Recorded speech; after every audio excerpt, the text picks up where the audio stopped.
2021년 8월 22일 주일 예배를 주님의 이름으로 우리 하나님 앞에 영광 돌리겠습니다. 다 같이 묵상 기도하심으로 하나님 앞에 예배 드립니다.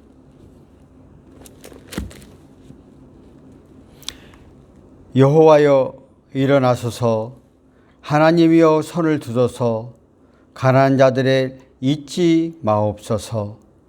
어찌하여 악인이 하나님을 멸시하며 그의 마음에 이르기를 주는 감찰하시 아니하리라 하나이까.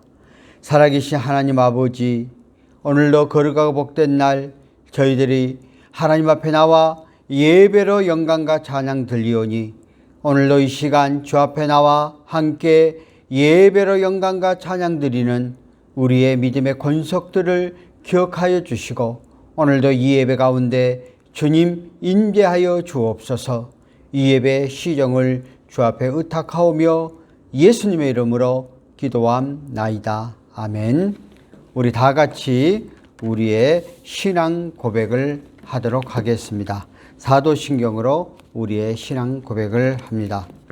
전능하사 천지를 만드신 하나님 아버지를 내가 믿사오며 그의 아들 우리 주 예수 그리스도를 믿사오니 이는 성령으로 잉태하사 동정녀 마리아에게 나시고 본디오 빌라도에게 고난을 받으사 십자가에 못 박혀 죽으시고 장사한 지 사흘 만에 죽은 자 가운데서 다시 살아나시며 하늘에 오르사 전능하신 하나님 우편에 앉아 계시다가 저지로서 산자와 죽은 자를 심판하러 오시리라.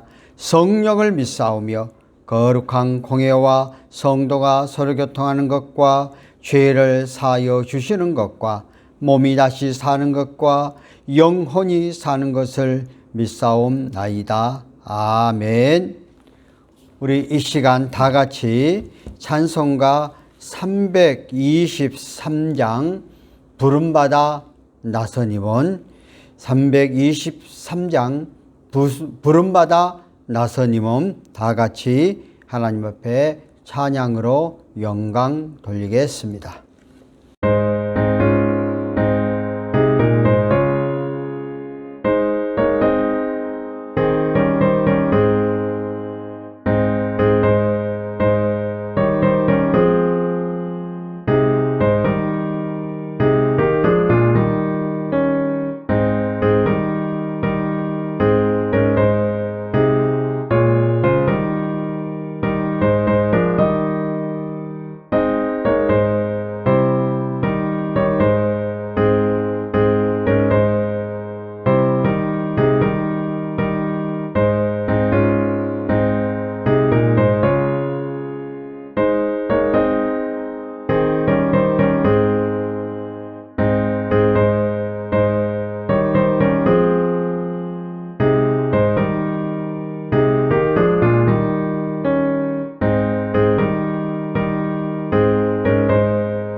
이 시간 우리가 성시교독을 우리가 하겠습니다.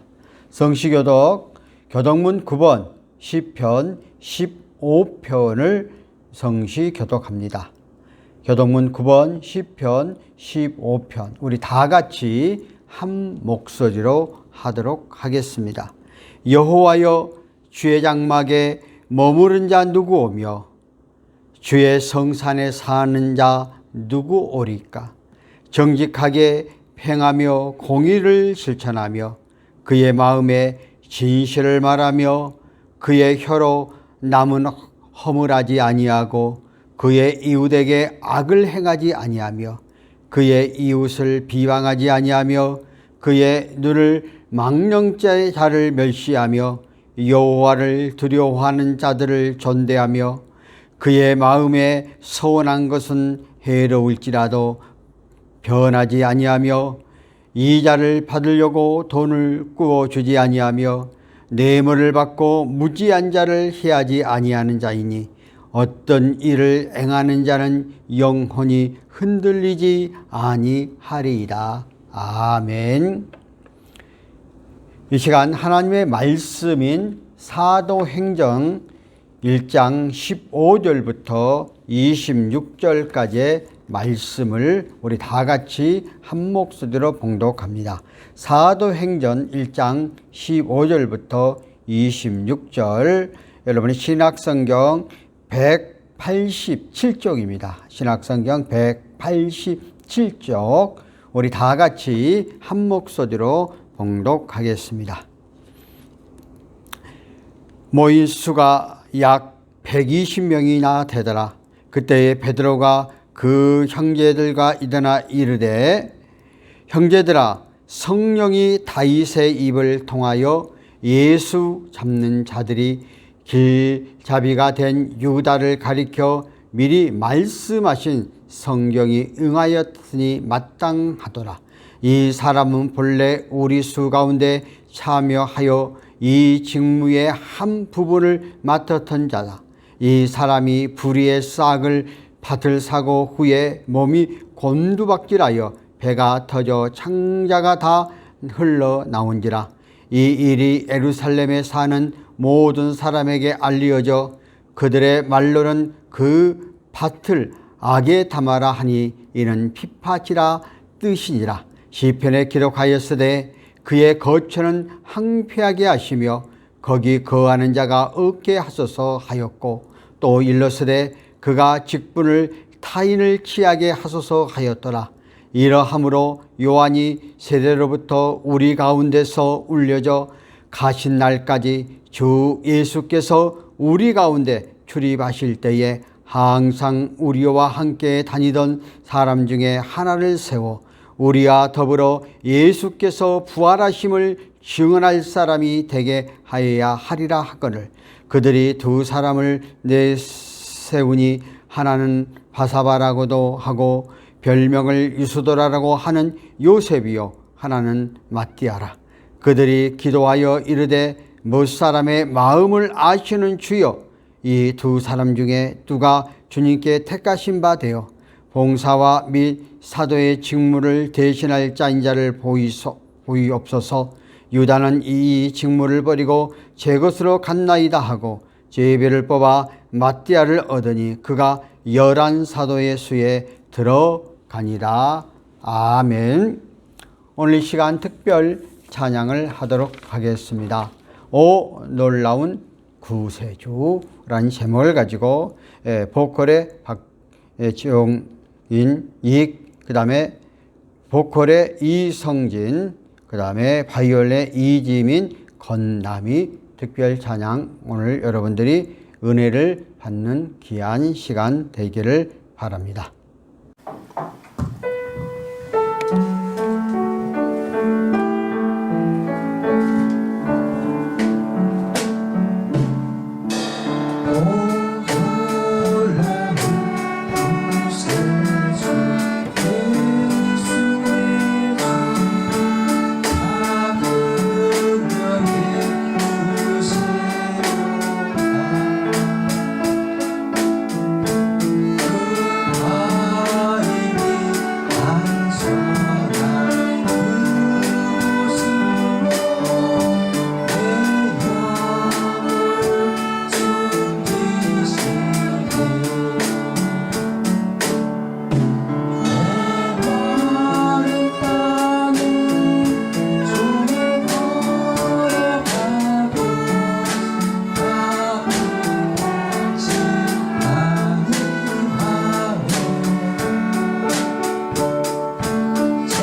이 시간에 우리 교회 소식을 전하드리겠습니다. 여러분 주 안에서 사랑합니다. 사랑합니다.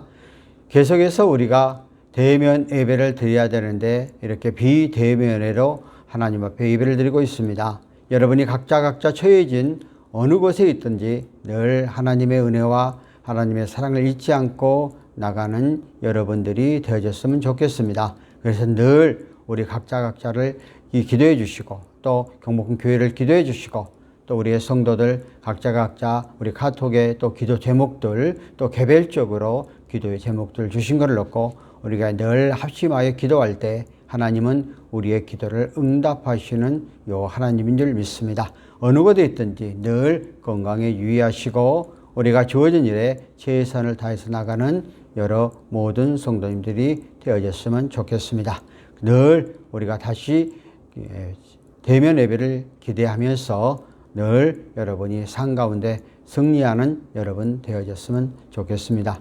오늘 이 시간 우리가 합심하여 동성으로 기도하는 제목을 갖겠습니다. 늘 우리가 하던 대로 첫 번째는 이 나라의 민족 하루속히 코로나가 종식되어져서 정상적인 그러한 삶으로 돌아갈 수 있도록 인도하옵소서. 두 번째는 우리 15만 경찰관들의 복음화를 위해서 기도해 주시고 세 번째는 우리가 202 경비단 대장님을 비롯하여 또 단장님을 비롯하여 또 모든 처소에서 애쓰고 수고하는 우리의 직원들 특별히 이 무더운 날씨 가운데 늘 건강을 유지해서 잘 우리가 주어진 임무를 해 나갈 수 있도록 기도해 주시고 네 번째는 우리 각자 기도의 제목들이 있습니다. 우리 자신들을 위해서 또 내가 직장 동료들을 위해서 또 내 가족들을 위해서 또 우리 형제들을 위해서 내 자신의 본인의 여러 가지 모든 문제, 근심, 걱정 다 주께 맡기라. 주께서 응답하시라고 말씀해 주셨사오니 이 약속의 말씀 믿고 우리가 한번 합심하여 기도하는 시간을 갖도록 하겠습니다. 살아계신 하나님 아버지, 오늘도 저희들이 다시 한번 살아계신 우리 하나님 앞에 나와 기도하는 시간을 갖게 해주심을 감사합니다. 우리 하나님은 천지 만물을 창조하시고 모든 우주를 주관하시기 때문에 우리의 삶의 모든 것들을 알고 계시는 전능하신 하나님인 줄 믿습니다. 모든 주권도 여호와의 손에 달려있는 줄 믿사오니 살아계신 하나님 앞에 특별히 머리 숙여 간절히 간구하기는 이 나라 이 민족을 특별히 기억하여 주시고 하나님 이 나라 이 민족이 하나님의 뜻 안에서 올바로 나갈 수 있는 이 민족 되어지게 역사하여 주시고 이 나라를 이끌어가는 이정자를 장중에 붙잡아 주어서 그들이 요 하나님을 두려워할 줄 아는 이정자를 되게 하여 주시고 모든 권력이 하나님의 손에 있다는 사실을 믿고 나가는 이정자를 되어서 이 민족이 이 국가가 올바른 방향으로 바른 삶으로 나갈 수 있도록 역사하여 주시고 아버지 하나님 앞에 특별히 머리 숙여 간절히 간구하기는 코로나로 인하여서 참으로 이 민족과 세계가 여러 가지 힘들고 어려운 상황 속에서 모든 질병을 이끄시고 주관하신 하나님 이러한 코로나 전국이 하루속히 마무리되어져서 올바른 상황으로 올바른 일상생활로 돌아갈 수 있는 모든 이민족 되어지도록 역사하여 주옵소서. 하나님 앞에 머리 숙여 간절히 간구하기는 또한 15만 경찰관들을 특별히 기억하여 주옵소서. 각 교회에서 소서에서 정말 민중들을 위하여 애쓰고 수고하는 그 마음 그 중심 아시고 각각 주어진 임무를 잘 감당하게 하여 주시고 그들이 예수의 복음화가 되어 복음의 전진기지가 되어지는 경찰관들 되어지도록 각 사람들을 붙잡아 주옵소서. 특별히 머리 숙여 간절히 간구하옵기는 202 경비단을 기억하여 주옵소서. 청와대 예각을 지키면서 이 무더운 날씨 가운데 근무했을 때 새로 힘들고 어려운 가난 환경과 여건들이 많이 있는 줄 압니다. 모든 것들을 조성해 주시고 주관해 주시고 이끌어 주신 하나님 각자에게 건강을 지켜주시고 근무하는데 조금도 부족함이 없도록 도와주시고 늘 책임져 주옵소서. 특별히 단장님을 비롯하여 모든 간부와 모든 직원들을 장중에 붙잡아 주어서 그의 상 가운데 속에서 조금도 부족함이 없도록 채워주시고 특별히 신우 회원들을 장중에 붙잡아 주어서 하나님을 믿는 사람들로 그들 마음속에 그들 심령 속에 더욱더 성령의 역사하심과 인도하심이 함께하여 비록 우리가 교회 안에서 예배를 드리지 못하는 가운데 있지만 우리 주변의 믿음의 형제들과 교제하며 또 주변의 많은 단원들을 위로하고 힘을 얻게 하여 나가는 우리 모든 경찰관들, 단원들 되도록 역사하옵소서.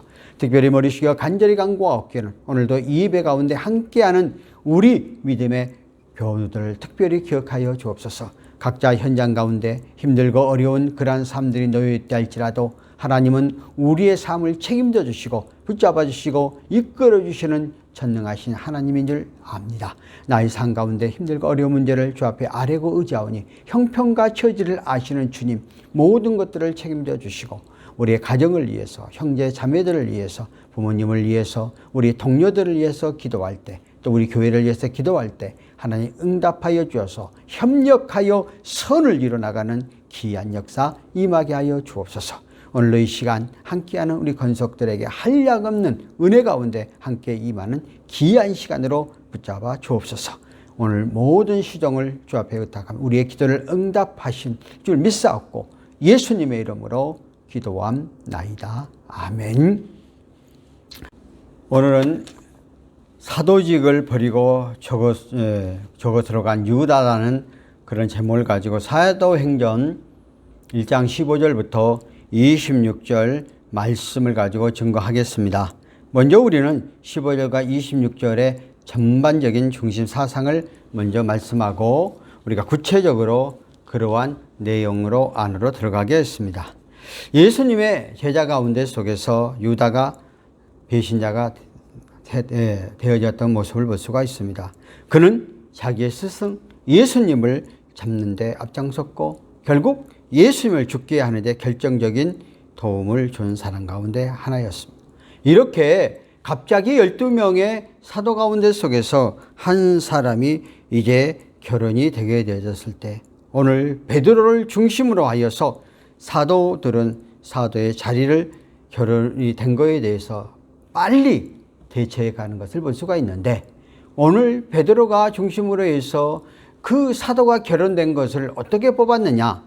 성경을 찾아서 성경대로 해석하고 성경대로 처리하였다는 것을 볼 수가 있습니다. 오늘날 우리의 교회들이 우리 생활을 하다 보면은 교회 안에서 어떤 문제가 안 생길 수가 없고 당연히 문제가 발생할 수 있습니다. 그런데 예형만 보여주는 것이 아니라 사건의 의미를 성경에서 찾아보고 성경대로 해석하고 성경의 지시를 받아서 어떤 문제를 처리해 가야 한다는 것을 가르쳐주고 있고 오늘 예수 그리스도를 믿고 나간 저와 여러분들은 하나님의 자녀이기 때문에 오늘 우리의 삶 가운데 속에서 교회뿐만 아니라 내 삶의 현장 안에 내 가정 안에서 또는 직장 안에서 또 주변의 어떤 단체 안에서 수없는 이러한 문제들이 도출되어져 갈 때 있습니다. 가장 중요한 것은 이러한 처리를 보이는 것으로 처리하는 것이 그 내면을 바라보면서 하나님 말씀대로 처리해 가야 한다는 것을 오늘 우리에게 가르쳐 주고 있는 것을 볼 수가 있습니다. 결국 가룟 유다는 예수님을 잡아 죽이는 데 앞장섰고 결국 그 자신도 결국 목매달아 죽어 배가 터져 창자가 나왔다고 성경은 말하고 있습니다.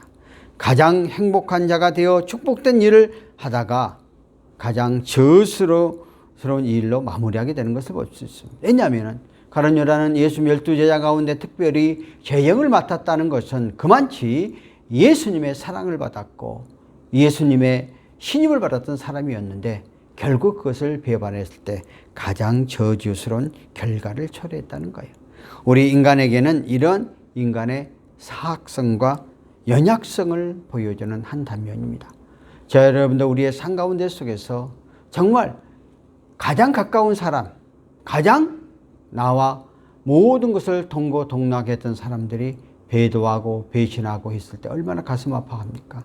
인간은 이런 연약한 존재임을 우리는 알고 우리는 그래서 우리의 창조주 되신 하나님, 우리의 삶들을 올바로 이끌어 주시는 예수 그리스도, 우리의 삶에 어떠한 연약한 부분이 되어지지 않도록, 악한 부분이 되어지지 않도록 선한 부분으로 나가도록 늘 성령님을 의지하여 성삼위 하나님 앞에 우리 삶, 성부, 성자, 성령이 하나님 앞에 전적으로 맡기는 삶들이 되어졌을 때 우리 자신들도 이렇게 악한 길로 빠져나가지 않는다는 것입니다. 그래서 늘 근신하여 깨어 기도하라고 성경은 말씀하고 우리가 하나님의 관계를 늘 붙잡고 나가는 그런 삶이 필요하다는 사실에 대해서 우리는 엿볼 수 있습니다. 초대교회가 시작하면서 한 사도의 배반으로 인해서 엄청나게 그 질서가 한 단체가 어려움이 처해져 가고 있는 것을 볼 수가 있습니다. 그런데 오늘 베드로가 앞장서서 속히 힘들고 어려운 그런 사건들을 오히려 정비해가며 오히려 협력하여 선을 이뤄나가는 그런 모습을 볼 수 있습니다. 오늘도 저와 여러분의 우리의 삶 가운데 우리의 인간이 살아가는 어느 곳이나 언제가 문제가 없는 것이 없습니다. 그런데 그것을 비판하고 정지하고 판단하기보다는 빨리 해결하려고 하는, 그래서 서로가 협력하여 선을 이뤄 아름답게 좋은 것으로 마무리되어져 가도록 우리는 늘 이러한 일에 앞장서 나가는 우리 각자가 되어져야 될 줄 믿습니다.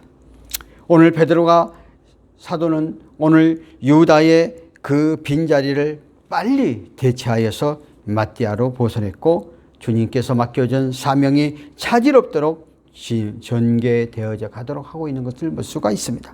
실수나 범죄가 없으면 우리의 삶 가운데 속에 좋겠지만 연약한 인간은 정말 우리는 늘 실수할 수밖에 없는 존재이고 또 죄가 없을 수 없는 존재임을 알고 오늘 우리에게 속히 잘못한 부분에 대해서는 회개하고 돌이킬 때에 우리는 우리 각자가 주어진 사명들을 잘 감당해 나가는 그런 삶으로 마무리되어질 수 있다 하는 것들을 우리에게 가르쳐 주고 있는 것을 볼 수가 있습니다. 자, 그러면 먼저 최고의 위치에 있던 유다가 가장 비참하고 수치스럽게 최후를 마치게 되었습니다. 오늘 사도행전 1장 15절과 20절을 통해서 말하고 있습니다. 유다의 범죄는 본인에게는 수치와 파멸을 가져왔을 뿐만 아니라 사도직에 공백을 초대했고 야곱의 12명의 아들들을 두고 이스라엘은 12지파가 있습니다. 그래서 예수님이 12지파의 수대로 예수님도 12제자들 사도로 세웠죠. 10이라는 숫자는 그들의 전통과 실제 삶에서 매우 중요하게 적용된다는 사실을 엿볼 수 있습니다. 그래서 교회의 그 면류관을 말할 때로 12개의 별이라고 요한계시록 12장 1절에 말하고 있고 또 그들의 보좌가 12보좌가 마련됐다고 계시록이 말합니다. 그래서 베드로는 성령의 감동을 받아 사도 보선이 필요성을 직감하고 바로 이렇게 보선에 임하게 되어지는 것을 볼 수가 있습니다. 그런데 이렇게 사도를 뽑는 보선하는데 사도행 1장 15절 상반절에 보면 모인 무리수가 약 120명이었더라 이렇게 말하고 있습니다. 모인 사람의 수가 120명이었다는 것이죠. 11명의 사도와 70명의 제자와 나머지 39명은 예수 그리스도의 친척 같은 마을 사람들 중에서 총 120명이 모였다는 것입니다. 그 120명의 모인 종종회의의 성격을 띈 것으로 우리는 지도자의 모임이다 이렇게 엿볼 수가 있습니다.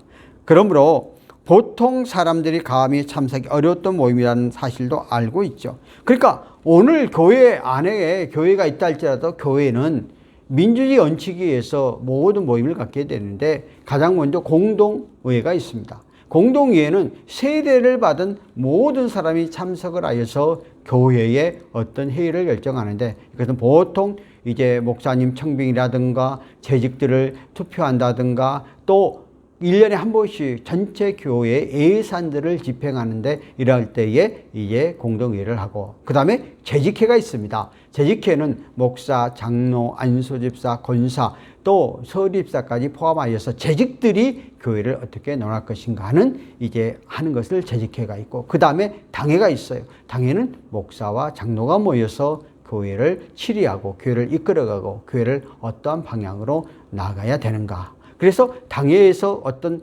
기본적인 것을 구성을 하면은 이제 공동 재직회다 내놓고 재직들이 동의를 하면은 공동의회를 통해서 이제 확정해서 나가는 이런 단체로 되어 있어요. 그래서 기독교는 철저하게 민주주의 원칙에 의해서 나가게 되었는데 초대교회가 가장 먼저 예수님의 12 제자를 뽑는 데 있어서 이러한 절차대로 진행해 갔다는 것이죠. 그래서 사도행전 15장 하반절부터 16절에 보면 이렇게 말합니다. 그때 베드로가 그 형제 가운데 일어서서 이르되 형제들아 성령이 다윗을 입을 통하여 예수 잡은 자들의 길잡이가 된 유다를 가리켜 미리 말씀하신 성경을 응하여 하였으니 마땅하도다 하고 여기서 베드로가 선두에 서서 앞장서서 이 일을 주관했다는 것입니다. 그래서 주께서 그가 해결하는 후에 교회의 선도적 지도자가 된 것을 말씀하신 바 때문이라는 것입니다. 베드로도 예수님의 그 마지막 십자가에 돌아가실 때에 그 부인했던 그의 종을 회개했잖아요. 그러고 나서 그 이후에 앞장섰다는 거예요. 오늘 가장 중요한 것은 우리는 인간은 늘 실수할 수 있고 또 죄를 범할 수밖에 없어요. 가장 중요한 것은 실수하면 회개하고 돌이켜서 나가면 주님은 다 용서하는 것입니다. 의인은 없나니 한 명도 없고 우리가 100% 안전한 사람이 없어요. 다 실수하고 허물이 많아요. 그런데 그러한 부분에 대해서 자기가 인정하고 회개하고 돌이켜서 하나님의 말씀대로 다시 돌아오면 언제든지 하나님이 쓰임받는다는 거예요. 베드로는 철저하게 자기 자신의 약한 부분을 회개하고 이제 최고의 지도자의 반열에 서서 이끌어가고 있는 것을 볼 수가 있습니다. 그리고 이제 형제들아 하고 말을 하면서 결국 마띠아 그 사도를 세울 때에 독단적으로 하지 아니하고 회중들로 하여금 결국 선택하여서 이제 뽑게 되어지는 그런 과정을 볼 수가 있습니다. 그리고 사도들과 동료였던 유다가 그 스승을 잡는데 또 처형하는 데에 길잡이가 되었는데 정말 이것은 있을 수 없는 일이었죠. 그런데도 불구하고 이러한 일을 했던 유다에 대해서 베드로는 결코 감정적으로 저지하지 않고 평소에 주님이 보여주셨던 태도, 말씀대로 모든 것들을 해결해 가려고 하는 방법을 찾는 것을 볼 수 있습니다. 우리는 가끔 가다가 어떠한 삶 가운데 어느 단체 안에 문제가 생겨지면 잘못한 사람들을 그냥 한 곳으로 몰고 가는데 절대 그렇지 않고 바른 방향으로 올바른 방향으로 가야 된다는 것입니다. 오늘 유다는 분명 사도수에 참여한 자고 그러나 예수님께서 그 자신을 팔자임을 우리는 요한복음 6장 70절에 말하고 있어요. 근데 왜 그런 유다를 선택하여 뛰어난 은혜의 자리에 두셨는지 베드로는 알 수도 없었고 설명할 수도 없었습니다. 다만 구약 성경에 그 해답을 찾아서 늘 성경과 연결해서 이러한 문제의 의문점을 풀어갔다는 것입니다. 성경이 다윗의 입을 통해서 예수를 잡은 자들의 길잡이가 될 유다를 가리켜 미리 말씀하신 성경을 응하게 했다고 말합니다.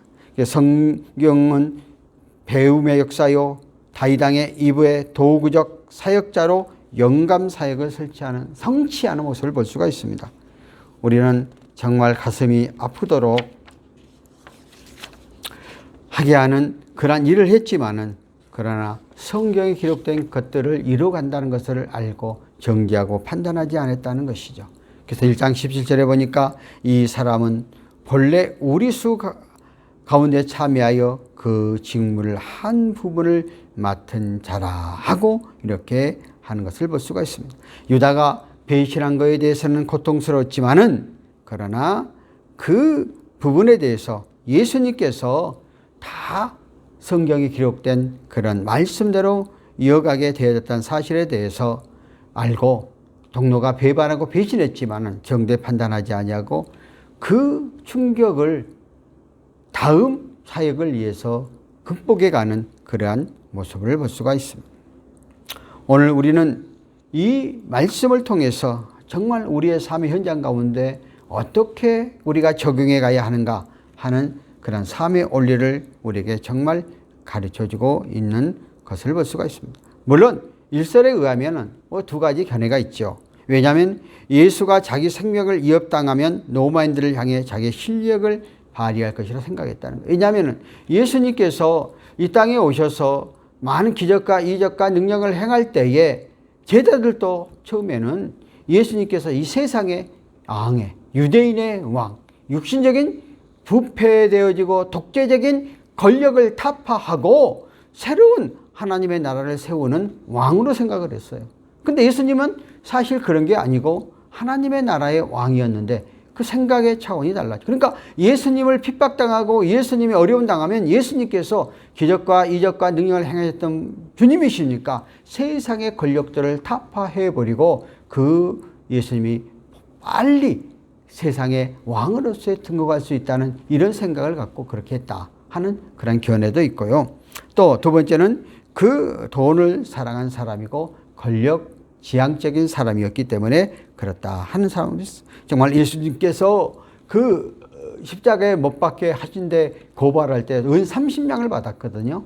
그러니까 물질적인 그 눈이 어두워서 그렇게 되었다. 뭐 이렇게 말하는 사람도 있어요. 물론 오늘도 우리는 교회 안에 또 세상을 살아가는 물질 만능주의 속에 살아가서 돈이면은 안 되는 일이 없는 그런 한 시대 속에서 살아가고 있는데 또 오늘 현실 가운데 속에서 뭐 무전유전 뭐 그렇게 말도 하지요. 돈이 있으면 모든 것도 죄도 그냥 감한다 뭐 이런 말도 있지만은 그러나 우리 예수 믿는 우리는 세상의 원리와 같지 않고 물질과는 투명하면서 하나님 관계 속에서 물질은 있어야 되고 물질은 반드시 우리의 삶 가운데 필요한데 물질의 노예가 되면 안 되고 물질을 다스릴 줄 아는 그러한 사람으로 되어져야 된다는 거예요. 그래서 가룟 유다가 뭐 그런 두 가지의 마음들이 있었지 않겠느냐 하는 그런 말들에 대해서 이야기를 하고 있는 것을 볼 수 있습니다. 그런데 가룟 유다가 결정적으로 정말 파멸하게 되어진 것은 아까 앞에서 언급했지만 베드로는 회개하고 돌이켰지만은 가룟 유다는 회개치 않았죠. 자기의 죄에 대해서는 알고 자기의 죄에 대해서 이제 뉘우치게 되어져 가지고 우리가 마태복음 20장 3절에 보면은 정말 십자가 앞에 나가 예수의 용서를 구하고 회개하지 않고 대제사장과 장로들 앞에 가서 무지한 피를 팔고 죄를 범하였다고 이렇게 이야기를 하고 있습니다. 다시 말해서 후회를 했다는 거예요. 회개를 안 했다는 거예요. 근데 가장 우리 중요한 것은 내가 후회하면 안 되고 회개해야 돼. 그래서 돌이켜야 된다는 것입니다. 그래서 유다는 범죄하고도 회개치 않으므로 그가 그 어려운 형벌을 받을 수밖에 없는 처지에 이르게 됐다는 것입니다. 하나님은 우리의 삶 가운데 회개하는 자 다 용서. 누가 십자가의 그 보혈 앞에 들어온 사람이 돌멩이 던질 사람이 없는 거죠. 그러니까 가장 중요한 것은 우리가 잘못한 후회하는 것이 아니라 회개하여 나의 삶을 돌이켜야 된다는 것이죠. 사도행 1장 18절에 보니까 이 사람은 불의의 싹으로 밭을 사고 후에 몸이 곤두박질하여 배가 터져 창자가 다 흘러나온지라 이렇게 말하고 있어요. 유다의 은 30냥 갖고 밭을 샀다 하는 것은 유다가 생전에 밭을 산 게 아니라 은 30냥을 받았던 것을 후회하고 제사장들한테 그 값을 던져줬죠. 그러니까 제사장들이 그 30을 가지고 밭을 샀는데 그건 불의의 싹으로 산 밭이다 그 말입니다. 그래서 사도행 1장 19절에 이렇게 말해. 이 일이 예루살렘에 사는 모든 사람에게 알려져 그의 말로 그 밭은 아겔다마라고 하니 이는 핏밭이라 하는 뜻이다. 그렇게 했고 그러니까 말씀의 의미를 살펴보면은 유다가 저주받아 죽은 모든 사람에게 알려져 화제가 되었고 왜 유다의 죽음이 예루살렘의 장안의 화제가 되었는가 하는 것은 예수님께서 십자가에 달려 죽으시 당시 최대의 사건이었는데 이 사건에 그 제자가 공모하였고 제자가 스승을 배신하여 스승을 팔았고 스승이신 예수가 처형되자 그 제자가 자기 잘못을 뉘우치고 자결했기 때문이고 물론 유다가 자결함으로써 현재한 후에 할 수 있는 회개에 이르지 못한 점은 우리가 참으로 안타까운 것이죠. 그 밭을 아겔다마 즉 핏밭이라고 명령하게 된 이유는 다음과 같습니다. 그 밭은 누가 구입한 것이냐는 문제가 아니라 그 밭을 산 돈이 어떤 돈인가를 중요하다는 것이죠. 그 돈은 스승 예수의 무지한 피를 팔아 받은 돈 은 30냥의 값으로 지불한 밭이었기 때문이라 하는 것을 볼 수가 있습니다. 그러니까 유다가 목매어 죽은 것이 이 밭이라는 근거. 우리가 자살하기에 목을 맸을 때 줄이 끊어져 날카로운 바위에 그 몸이 떨어져 창자가 흘러나와 죽음을 당했다. 그래서 유다의 밭이기에 피로 더럽혀졌다는 붙여진 의미인 것입니다. 무지한 예수님의 피와 비겁한 번제자의 자결의 피가 계속 상기시켜주는 밭이기 때문인 것이죠. 이러한 사실은 예수님께서 우리 죄를 위하여 죽으시고 부활하신 것이 역사적 사건임을 증명해 주고 있고, 또 이런 지리적인 것이 과거의 사건의 증거가 해주는 것이 되기 때문이라는 것입니다. 그래서 이 모든 것이 우리가 16절을 확인하는 건 성경의 성취죠.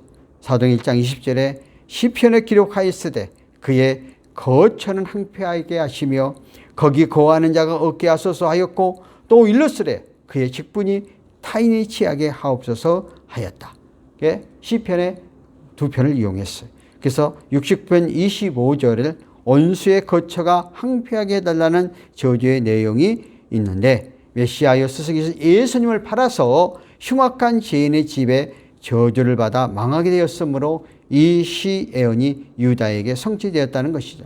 또 하나는 109편 8절의 시편, 그리스도의 원수인 유다가 제 사명을 다하지 못하고 죽자 그 원수가 맡았던 막중한 임무를 타인에게 취하게 해달라는 기도의 시입니다.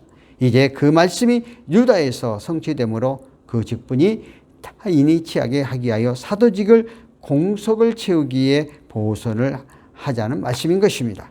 유다는 그 직무를 버리고 제 곳으로 갔다. 사도행 1장 25절 하반절에 이야기를 하고 있는 것을 보면 분명히 유다가 죽었기 때문에 사도를 보선한 것이 아니라 바로 그 직분을 계속해서 유지를 하기 위해서 그렇게 했다는 것을 볼 수가 있습니다.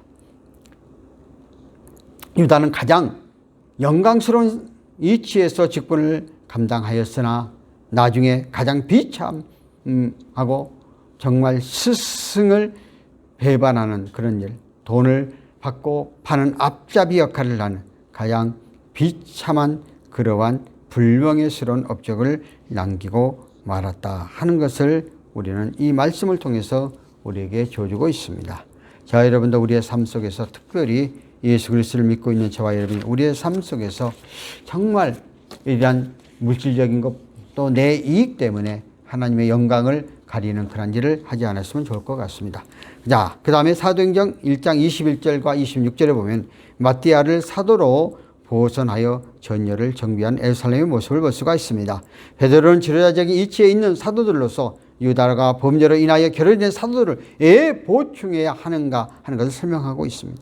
그리고 다시 한번 더 강조하는 점은 사도는 어느 시대에나 있는 직분이 아니라 주님께서 직접 세워진 단회적인 직분이라는 것입니다. 오늘날 우리는 가끔 가다 보면 교회 안에서 그 이단적인 요소를 갖고 있는 목사님들이 내가 사도다 하고 말을 하는데 이거는 아닙니다. 사도는 예수님 시대에 단회적으로 끝났다는 것입니다.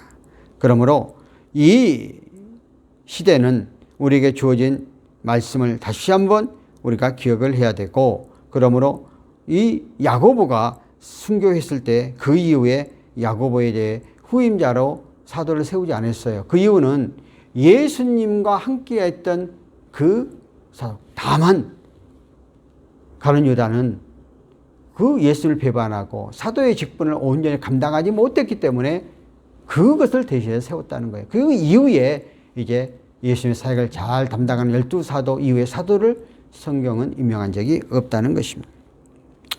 오늘 시 21절과 22절을 볼까요? 이러므로 요한의 세례로부터 우리 가운데 올려져 가신 날까지 주 예수께서 우리 가운데 출입하실 때에 항상 우리와 함께 다니던 사람 중에 하나를 세워 우리와 더불어 예수께서 부활하심을 증언할 사람이 되게 하여야 하리라 하거늘, 그렇게 말씀하고 있는 것을 볼 수가 있습니다.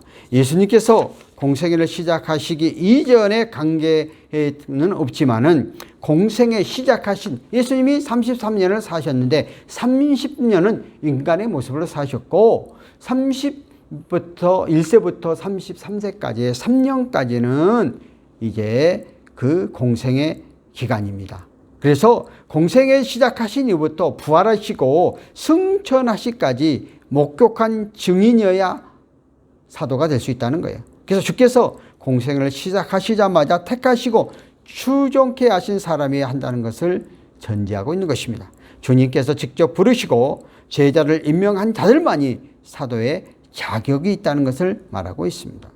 그래서 예수님이 공생의 기간 동안 단 한 번도 주님과 떨어져 있지 않고 계속해서 주님을 따르며 직접적으로 주님의 복음의 말씀을 배우는 사람들을 의미하고 있는 것입니다. 주님과 더불어 3년 생활을 같이 하면서 말씀의 계시는 물론 초자연적인 능력을 행하심 직접 보고 따르는 사람들이 사도라는 것이죠. 그래서 사도의 자격 중 가장 중요한 것은 부활하신 주님을 육안으로 본 자. 고린도전서 9장 1절 15장 8절에 말하고 있어요. 그 이유는 부활하신 주님을 육안으로 본 자라야 생명을 걸고 부활의 증인으로서 그 사명을 제대로 감당할 수 있기 때문에 직접적으로 목격한 사람이 제대로 확신 있게 증거한다는 것이죠. 사도들이 주님의 부활의 증인이므로 주님의 부활을 믿는 자는 그리스도인 것입니다. 주님의 부활을 믿는 자는 성경에 기록된 모든 것을 믿는 자요 생명의 종교에 참여하는 자이기 때문이라 하는 것을 알 수 있습니다. 계속해서 사도행전 1장 23절에 보면 그들이 두 사람을 내세우니 하나는 바사바라고 하고 별명은 유스도라고 하는 요셉, 하나는 마띠아라. 오늘 베드로가 그 사도의 자격에 대해서 설교를 한 후에 120명의 성도들의 이 자격 요건에 충분한 그 모범이 될 만한 두 사람을 선택했다는 거예요. 먼저 요셉이라는 사람. 요셉의 이름은 히브리어로 바사바였고 라틴어로는 유스도였는데 유스도란 말은 안식일의 아들이라는 점으로 보아서 안식일에 태어날 가능성이 많은데 이 사람에 대해서 성경은 역사적 기록은 없는데 바울의 동역자인 바나바일 것이라는 설도 있으나 확실하지는 않습니다. 또 하나는 마띠아, 유다를 대신하여 사도가 되었던 것에 성경 기록이 없습니다. 다만 전설에 의하면 에디오피아까지 가서 복음을 전하다가 돌에 맞고 목매달아 순교한 것으로 전해졌는데 또한 유대에서 돌을 맞아 죽었다는 거 전해지고 있습니다. 이 두 사람을 추천하는 과정에서 중요한 점을 발견할 수가 있습니다. 아직 교회가 탄생하기 전임에도 불구하고 교회 교직자를 선거하는 원칙이 분명히 있음을 보여주고 있습니다. 사도들 중에서 지도자의 권위를 가진 베드로가 지도하는 선거 방식이 독재적인 체제가 아니라 회중의 투표에 의해서 민주적인 선거 방식을 선택한다는 것입니다. 그러기에 오늘날도 우리는 교회 직분자를 뽑을 때 반드시 선거에서 뽑습니다. 목사도 청빙할 때에 공동의회 3분의 1을 얻어야 되고요. 또 장로, 안수집사, 또 권사를 임직할 때도 반드시 공동의회 여러분이 투표를 해서 그 과반수 이상을 얻어야 되어지게 법적으로 되어 있습니다. 그러니까 여러분들이 그래서 이제 반드시 직분자를 뽑을 때는 민주주의 원칙에 의해서 모든 성들이 마땅한 사람을 뽑게 되어지는 것이죠. 가끔 가다 보면은 교회 안에 장로 선거를 하게 되어서 그 투표수를 못 얻어가지고 장로에 떨어진 사람들이 교회를 나가는 경우가 있죠. 그것은 정말 우리가 회개하고 반성해야 되죠. 성도들에게 투표를 못 얻었다는 얘기는 자기의 돌이켜보고 더 겸손하다는데 그런 의미를 갖지 못한다는 것은 우리 오늘 교회 안타까운 일인데 초대교회는 철저하게 이렇게 민주주의 원칙에 의해서 갔다는 것이죠. 그래서 오늘 우리에게 이러한 법들을 가르쳐주고 있습니다. 사도행전 1장 24절과 26절에 보면 그들이 기도하여 이르되 무엇 사람의 마음을 아시는 주여 이 두 사람 중에 누가 주님을 택하신 바 되고 봉사의 및 사도의 직분을 대신할 자인지 보이옵소서. 유다가 이 직무를 버리고 제 곳으로 갔나이다 하면서 정말 기도한 후에 그들이 투표하는 그런 모습을 볼 수가 있습니다. 베드로는 사도의 선택에 주님의 선택이 필수적이므로 자신들이 선택하지 않고 주님의 뜻에 합당한 자를 선택해 달라고 기도하고 있는 것을 볼 수 있습니다. 예수님께서 승천하신 지 며칠이 안 됐더라도 그리스도의 체온이 식지 않았을 때 그럼에도 불구하고 제자들이 주님께서 잠깐 단시 지상에 오셔서 사도를 세울 자를 선택해 달라고 하지 않고 단지 제자들이 주의 뜻대로 사도로서 마땅한 사람을 선택할 수 있게 해달라고 기도하고 있는 그러한 모습을 볼 수가 있습니다. 그래서 무사람이 마음을 아시는 주여 하고 정말 그 간절히 하나님 앞에 선택하는 것은 두 사람 가운데 주님이 선택한다는 것을 알고 간구했다는 것이, 여기에 중요한 교훈은 우리가 배우게 됩니다.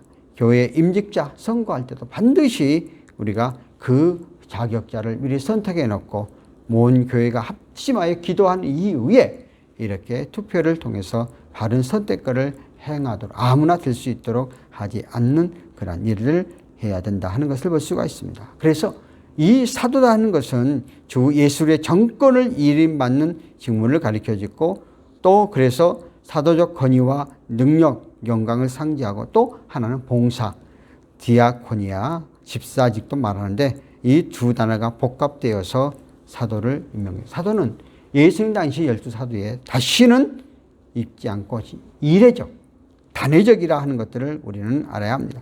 그래서 앞에서 이야기를 했지만은, 그래서 사도를 자기가 자칭 사도다 하는 것은 내세우는 그런 사람들은 잘못된 방향으로 이끌어가고 있다 하는 것을 알고, 이 사도직은 어떤 권위만 내세우는 게 아니라 봉사와 함께 더불어서 나아가는, 직분이라는 것은 정말 봉사하기 위한 직분임을 알고 우리의 삶 가운데 온전히 나아가는 그러한 사람들이 되었으면 좋겠고, 특별히 가룟 유다가 정말 이렇게 예수를 배반한 것은 요한복음 6장 70절과 13절 2절에 보면 마귀가 들어갔더라고 성경은 해석하고 있는 것입니다. 인자를 파는 그 사람에게 하가 있으리로다. 그 사람은 차라리 태어나지 아니하였더라면 내게 좋을 뻔하였다고 마태복음 26, 24절에도 말하고 있습니다. 그러므로 오늘 저와 여러분, 우리의 삶 가운데 속에서 정말 가룟 유다 같은 사람이 되지 않고 우리의 삶 가운데 속에서 우리 각자가 주어진 일을 잘 감당해 가면서 사명의식을 가지고 정말 내가 채워진 초소 안에서 정말 칭찬받고 모험되어져가는 우리의 삶들이 되어져서 나가는 저와 여러분이 되어지고, 또 예수님 이름으로 축원합니다. 살아계신 하나님 아버지, 은혜를 감사합니다. 오늘 우리 말씀 가운데 속에 특별히 초대교회에게 12사도 가운데 한 사도가 배도함으로 새로운 사도를 뽑을 때 민주주의의 언칙을 위해서 뽑았고, 사도는 정말 하나님의 영광을 위해서 봉사하고 충실하고 헌신한 직임을 알고, 오늘 우리 각자 교회 안에도 하나님의 나라를 이끌어가기 위해서 각 직분자를 세워서 하나님의 뜻을 이루어가는데 우리에게 주신 사명을 잘 감당하여 하나님 영광 돌리며 나가는 우리의 삶들 되게 도와주옵소서. 예수님의 이름으로 기도함나이다. 아멘. 오늘 이 시간 찬송가 620장, 여기에 모인 우리 찬양한 이후에 우리가 하나님 앞에 헌금 봉헌을 하고 축도로서 예배를 마치도록 하겠습니다.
살아계신 하나님 아버지, 오늘도 이 시간 저희들이 주 앞에 나와서 정성들여 예물 드렸습니다. 먼저 열이 하나를 드려진 손길을 기억하여 주옵소서. 말라기에 약속된 약속대로 우리의 삶의 현장 가운데 차고 넘치도록 축복하시고, 감사 예물과 주일 예물과 기타 예물된 손길들, 그 마음과 그 중심을 아시고 주께서 한량없는 은혜의 복으로 내려주시고 우리의 삶의 현장 가운데 응답해 주시고 30배, 60배, 100배, 1000배로 채워 주옵소서.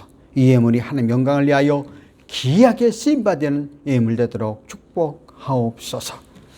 지금은 우리 주 예수 그리스도의 은혜와 하나님 아버지의 사랑과 성령님의 교통 내조 충만하심이 오늘 이 시간 주 앞에 나와 함께 예배의 영광과 찬양을 드리는 우리 믿음의 권속들 머리머리 예와 이 나라 이 민족 위에 지금으로부터 영원토록 함께 계실지어다. 아멘.